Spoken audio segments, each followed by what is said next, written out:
Nagpaalala ang ilang eksperto sa publiko hinggil sa pagbili ng mga gamit pang eskwela, school supplies ngayon nalalapit na ang pasukan.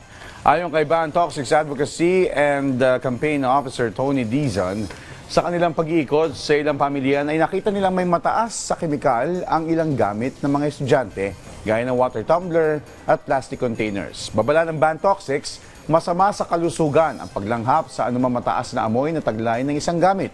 Maaari umanong maapektuhan ito ang utak ng bata o estudyanteng gagamit ng school supplies na may taglay na toxic materials. Sa ngayon, iniulat na ng naturang organisasyon sa ilang ahensya ng pamahalaan ang naitalang insidente ng mga gamit na may kemikal. Yung mga nasuri natin na mga bags, water containers at iba pa, ay nakitaan po natin ito na mataas na level ng chemical katulad po ng lead at cadmium, na kung saan ito po ay direktang pagbabiolate po doon sa existing regulations po dito sa ating bansa.